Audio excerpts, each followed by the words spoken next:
Hello friends, this is Kanchan. Welcome to my YouTube channel learn with Kanchan में।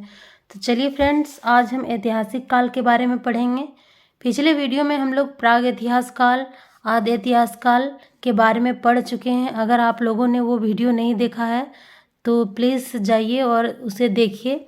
उसके बाद ही आपको ऐतिहासिक काल के बारे में समझ में आएगा। तो ऐतिहासिक काल क्या है, जिसके बारे में हम लोग थोड़ा सा जान लेते हैं। ऐतिहासिक काल के बारे में लिखित स्रोत उपलब्ध है और इसे पढ़ा भी जा सकता है। इसके अंतर्गत वैदिक काल से लेकर अब तक का समय आता है। ऐतिहासिक काल में जो हम लोगों को लिखित स्रोत मिले हैं उसके बारे में पढ़ा गया है, लेकिन इसके पहले जो हम लोग प्राग इतिहास काल और आदि ऐतिहासिक काल में के बारे में पढ़े थे उसमें हमें लिखित प्राग इतिहास काल में लिखित स्रोत नहीं मिले हैं और आदि ऐतिहासिक काल में जो लिखित स्रोत मिला भी है उसे पढ़ा नहीं गया है। आदि ऐतिहासिक काल में जो लिखित स्रोत मिले हैं वो अभी तक पढ़ा नहीं जा सकता है, नहीं गया है पढ़ा।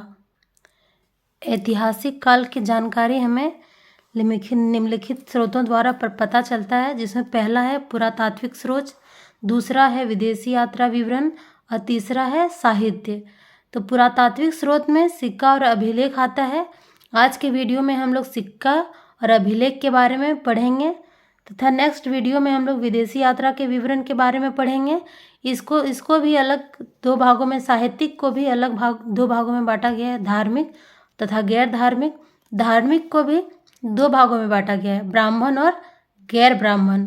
ब्राह्मण में हमारा वेद आ जाएगा, उपवेद आ जाएगा, वेदांग आ जाएगा, पुराण आ जाएगा, उपनिषद आ जाएगा और महाकाव्य आ जाएगा। और गैर ब्राह्मण में हमें जैन धर्म तथा बौद्ध धर्म के बारे में जानने को मिलेगा। तो पुरातात्विक स्रोत में हमारा सिक्का और अभिलेख आएगा। तो चलिए सिक्के के बारे में पढ़ते हैं। तो सिक्का का अध्ययन न्यूमेरिस्टिक कहलाता है। सिक्के का जो अध्ययन करते हैं उन्हें न्यूमेरिस्टिक कहलाता है। टेराकोटा का सिक्का मिट्टी का बना था, यह सिंधु सभ्यता में बना था। टेराकोटा का जो सिक्का मिला है वो मिट्टी का बना हुआ मिला था और यह सिंधु सभ्यता में बना था। पहली बार सोने का सिक्का यूनानी शासकों द्वारा प्रचलित किया गया था। सोने का सिक्का जो पहली बार प्रचलित हुआ था वो यूनानी शासकों द्वारा हुआ था। रुपये का प्रारंभ शेरशाह सूरी ने किया था। जो हमारा रुपये है उसका प्रारंभ शेरशाह सूरी ने किया था और दाम का भी प्रारंभ शेरशाह सूरी ने ही किया था। रुपये का भी प्रारंभ शेरशाह सूरी ने किया था और दाम का भी प्रारंभ शेरशाह सूरी ने किया था। सोने की असरफी का प्रारंभ भी शेरशाह सूरी ने ही की थी और जो सोने का असरफी था उसे भी शेरशाह सूरी ने ही प्रारंभ किया था। कौड़ी का प्रयोग भी गुप्त काल में हुआ था। जो कौड़ी जो होता है उसका प्रयोग सबसे पहले गुप्त काल में हुआ था। नेक्स्ट देखेंगे, चांदी का सिक्का गुप्त काल में समुद्रगुप्त के समय प्रयोग में लाया गया था। इस सिक्के का प्रचलन गुप्त काल में सर्वाधिक था और चांदी का जो सिक्का था वो गुप्त काल में सर्वाधिक प्रचलन में था। उसी समय चांदी का सिक्का अधिक मात्रा में चले थे। शुद्ध सोने का सिक्का कुषाण शासकों द्वारा प्रचलित किया गया था और जो शुद्ध सोने का सिक्का था उसे कुषाण शासकों द्वारा प्रचलित किया गया था। सीसा का सिक्का सातवाहन काल में प्रचलित हुआ था और सीसा का जो सिक्का था वो सातवाहन काल में प्रचलित हुआ था। चमड़े का सिक्का हुमायूं के शासनकाल में शिहाबुद्दीन ने प्रारंभ किया था। चमड़े का जो सिक्का था वो शिहाबुद्दीन ने एक दिन के लिए इसे ही प्रारंभ किया था, उसके बाद यह बंद हो गया था। मौर्य काल के समय आहत तथा पचमार्क सिक्के का प्रचलन हुआ था। आहत सिक्के पर लिखावट नहीं होता था, यह केवल चित्र बने होते थे। इसमें केवल चित्र बना हुआ था। यह पहला धातु सिक्का का था। नेक्स्ट हम लोग अभिलेख के बारे में पढ़ेंगे। पत्थरों को खोदकर लिखना अभिलेख कहलाता है।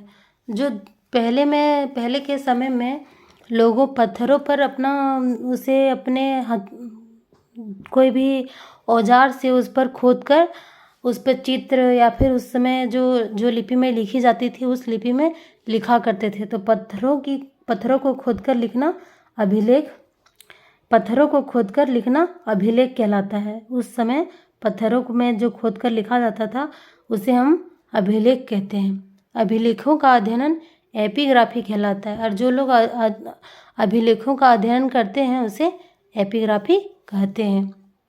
छोटे पत्थरों पर लिखना शिलालेख कहलाता था और जो छोटे पत्थरों पर लिखा जाता था उसे शिलालेख कहते हैं। स्तंभ के समान ऊंचे पत्थरों पर लिखना स्तंभ लेख लिखा जाता था। स्तंभ रहते थे वो ऊंचे पत्थरों पर होता था, वो ऊंचे पत्थरों पर लिखना ही स्तंभ लेख कहलाता था। चलिए कुछ प्रमुख अभिलेखों के बारे में पढ़ लेते हैं।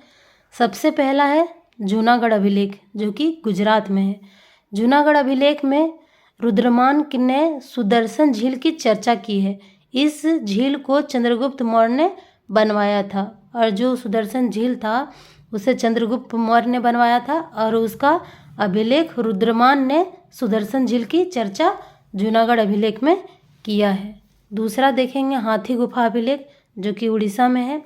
इसे कलिंग राजा खारवेल ने लिखा है और हाथी गुफा अभिलेख जो है उसे कलिंग के राजा खारवेल ने लिखा था। इसमें कलिंग युद्ध की चर्चा के बारे में बताया गया है। युद्ध के समय कलिंग का राजा नंदराज था और कलिंग का जब युद्ध हो रहा था उस समय उसका राजा नंदराज था। नेक्स्ट देखेंगे प्रयाग अभिलेख जो कि इलाहाबाद में है। प्रयाग अभिलेख में समुद्रगुप्त ने अपने विजय अभियान की चर्चा की है और जो प्रयाग अभिलेख है इलाहाबाद में स्थित है। इस अभिलेख में समुद्रगुप्त ने अपने विजय की यात्रा के बारे में, अभियान के बारे में चर्चा की है।